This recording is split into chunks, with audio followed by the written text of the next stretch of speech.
Bad Mama Gemma right there. On today's episode of the cool things that I do with my turbo truck under my carport, we have 3 goals and 3 goals alone to handle today.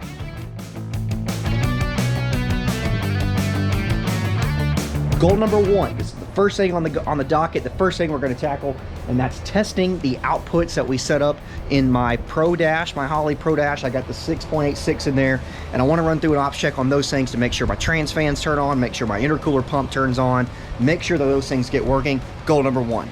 Goal number 2 is to get our new Motion Raceworks catch can mounted up where we think it's going to go. I think that I'm still waiting on some fittings, but at least we can get it mounted, and that'll be a good second option for today. And then number 3 is a big one. Goal number 3. Well, number 3 is a big one. This is going to be tough to get to, but it's a goal. It's something that we're going to try to get to. Goal number 3 is going to be to test our trans brake, to test our 2-step, to see if we can put this thing on the brake and see how this new converter acts, at least just in its infant stages. Make sure that the trans brake is working, make sure that the bump is working, those sort of things. But if we get to that point, man, it's been a good day, it's been a good video, it's been a good productive evening of work. But without further ado, let's get to it. And so guys, if you can believe it, despite the mess that I've still got right here, the wiring is getting extremely close. You know, it's basically zip ties away from being the way that I want it to be, with just maybe 1 or 2 more things to hook up. We got to hook up a ride sensor block that we got the other day. I talked about this in a previous video, I can't remember. There's been so much stuff going on. But if I didn't talk about this, drop a comment below, and then I'll make sure to explicitly go into detail about this guy in another video coming up. I just can't remember, and it's not time to review. Right now, it's time to go over the wiring that we've done and what little bit left we've got to do, which involves testing these outputs. So those of you who watch my wiring playlist on getting this Holley rewired, you could tell we've made a lot of progress on this relay panel, and it turns out freaking looking good. This is pretty nice stuff for me. Like I told you guys in those videos, I'm telling you guys now, I'm not a wiring professional. None of that was a how-to. That was just the best way with the best tools that I knew of, that I had available to me to make this happen. And I think that I've come up with something that's easy to test, easy to follow, easy to document, easy to troubleshoot. It's one of those things that I worked really hard to make this easy to work on, that now I don't think I'm gonna have to work on it.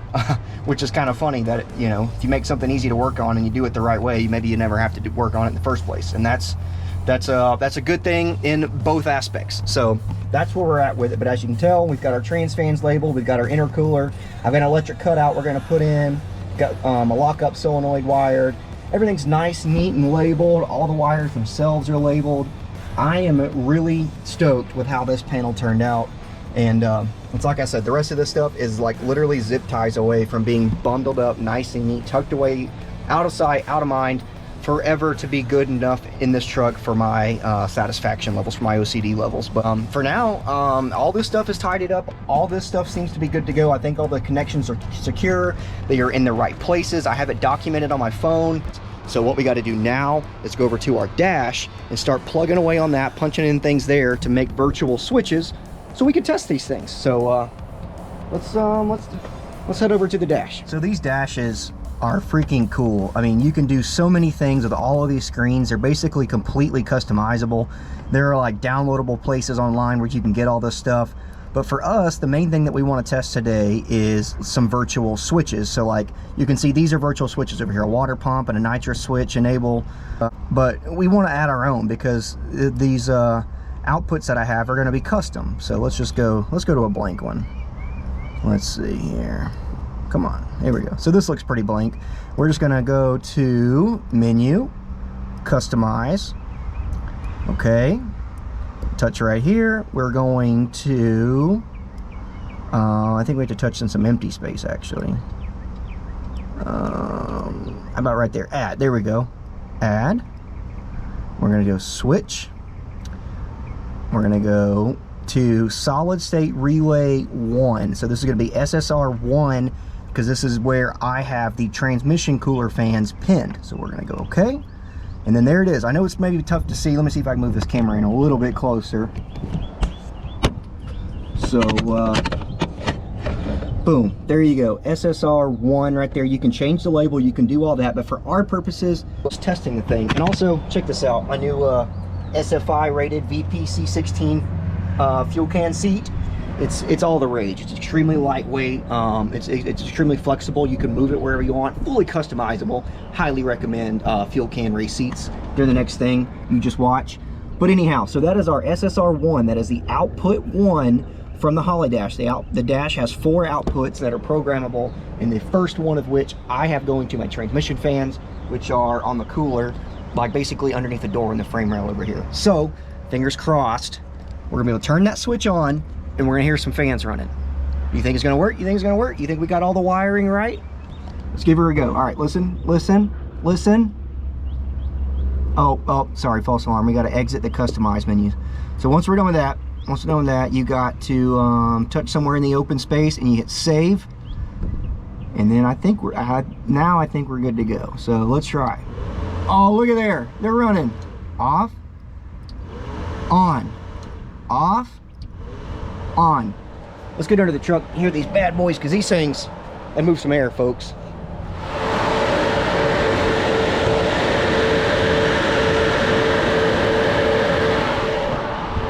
So freaking yes, right off the rip, that is a good indicator that our wiring is well on our way. So like, not only does it not start fires, which you saw in yesterday's startup video, or not yesterday, but the other day's startup video, you saw us put the hot wire back up on the battery, and it was a smoke test. There was no smoke, so it was good. And so now we're testing outputs and they're working, so seems like we did something right with the wiring. Nice. So freaking W, goal number 1 checked off. Let's move on to number 2, the catch can. All right, so when it comes to mounting your catch can, there's a couple of things to consider. It's not exactly a critical decision. It's kind of based on 3 different things on where you locate these bad boys, which, by the way, we run a lot of motion stuff here on the Diggins E71 channel, but it's literally just because these things are so nice. Everything that they have is so nice. It's pricey, I get it, but there are not many other companies that are investing into racing as passionately and as strongly as Motion is. So not only are their products good, they're made in America using American-made materials, but they give back to racing. They sponsor some of the biggest races. They participate in some of the biggest races. Motion is doing the things that I like to do with things that I like to do it with. So anyway, I'm over the rant.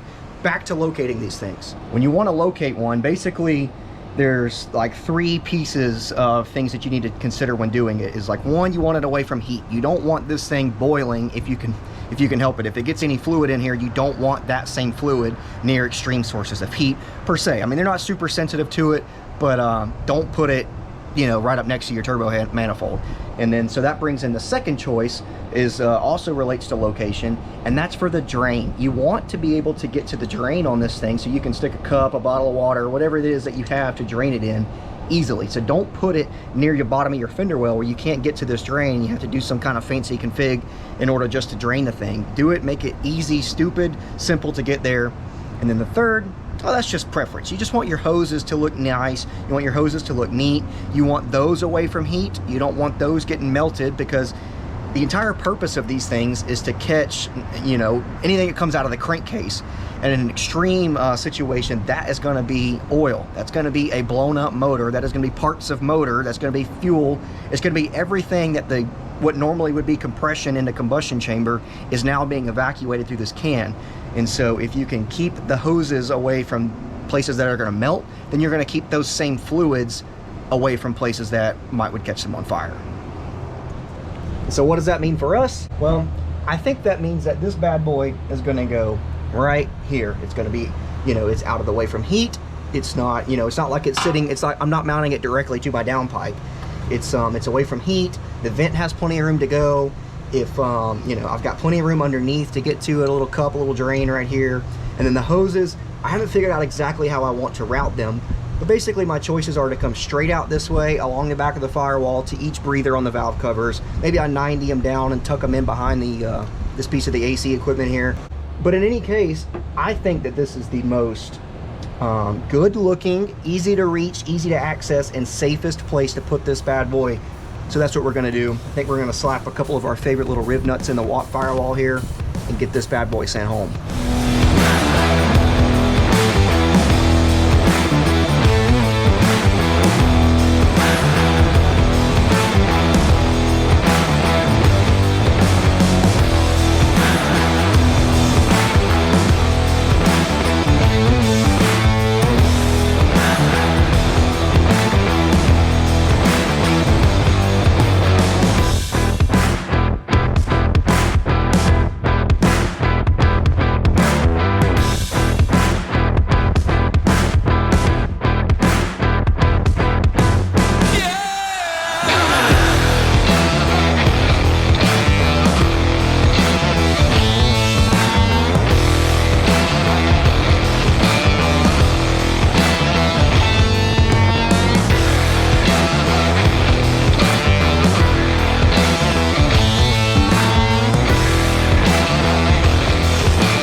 but there, so there she is. I know that's not a complete install of a catch can because obviously we've still got to route lines from our valve covers. You know, I've got two passenger side valve covers on this thing, so each of them could be vented with these big 10AN fittings.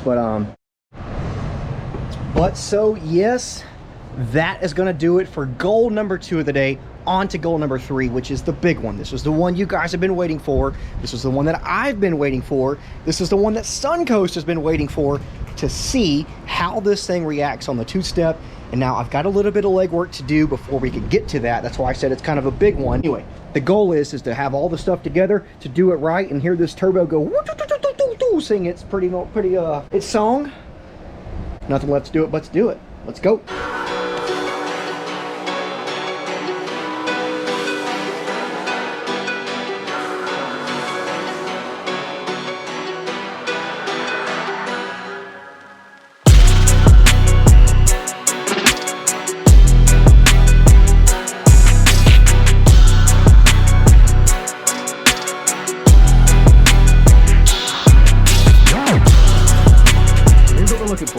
We want to make sure that I've got all the inputs and outputs wired up correctly over here. We want to make sure that it shows up under staging input 1, that is the brake, staging input 2, that is the bump, and then the staging output and trans brake, those are just, this is the same thing basically, just indicators that the brake is doing something. So anyway, I'm going to grab the button over here on the shifter, and let's see what happens, and listen for the brake. The solenoid for the trans brake's decently loud, so listen for that too. Here we go. Boom. There we go. All right, now let's grab the bump. There it goes. It's showing it working. And we let off, and there we go. Party time. So bump, bump, bump, bump, bump, bump. Now we're hauling ass. The next day. Freaking rain. Rain, rain, always rain. This is terrible. Makes the carport a mess. Everything wet. Everything gets freaking water spots on it. This is aggravating. So obviously we did not get to goal number 3 yesterday, but guess what? I don't even know where I left the video off, but doesn't even matter, because today our only goal is to get the 2-step tested. I've got to get a few more pieces in. I got to get some clamps. I got to get the cold side put on, the charge pipes put on, and if we can do that, it's time to test our 2-step. I don't know if it's the rain. Boy, my ass is dragging. Anyway, 2-step preparedness time lapse begins now.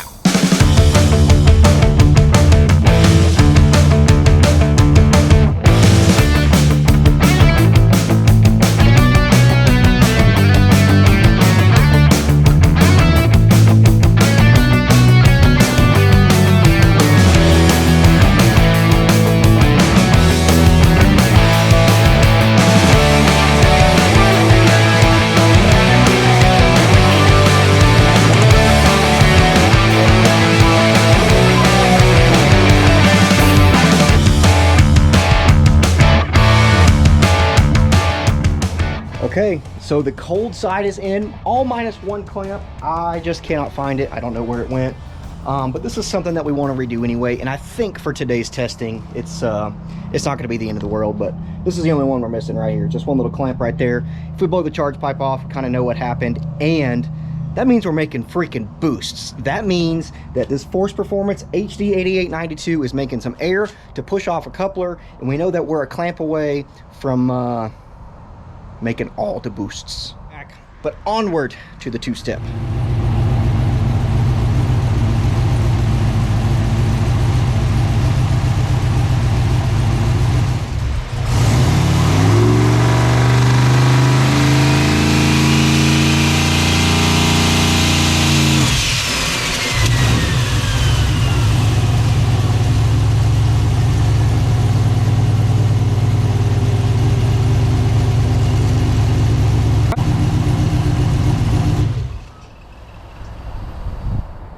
First test, you can tell it's still a little bit tight. It's on the tight side, but I've got to bust out the data log. I've got to, you know, do a few more tweaks to it. That's still the pump gas tune. That's on our race gas tune. I just wanted to throw something at it real quick to make sure that it was going to work and that it was going to be functional. So let's do a little more typing. Another test here in a second. Let's go.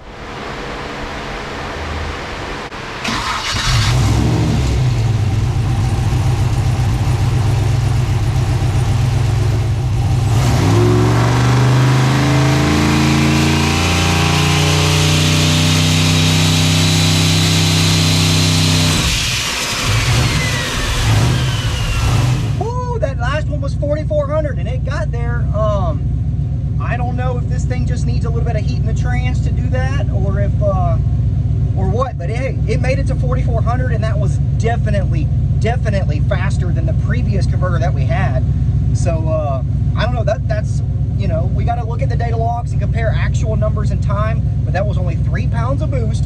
So if we can get it to 7, 8, 9, 10 pounds of boost, that's going to make even more RPM even faster. But man, that's I'm just happy to be making freaking two-step noises now. Come on.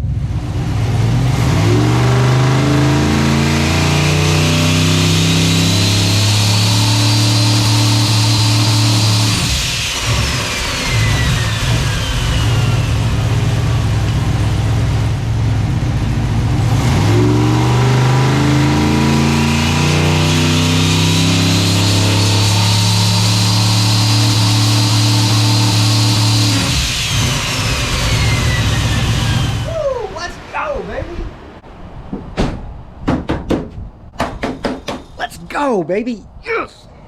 Look at that bad boy. She's kicking right there. Huh?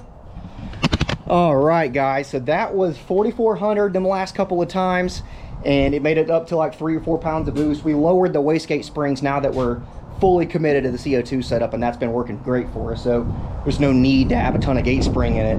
But if we add a little bit of boost, we get the tune-up dialed even more, because that's still the pump gas tune-up. There's no ignition timing in it, and ignition timing makes a massive difference on spool up. So first, you know, like I said, we've got to review the data logs, but first review of the new converter acts like it does exactly what Suncoast expected. It's at least in the direction of what they wanted. I personally think I want it a little bit looser, at least on the grab. Like this thing really grabs a hold of the motor pretty early, because you can hear it kind of struggle to climb.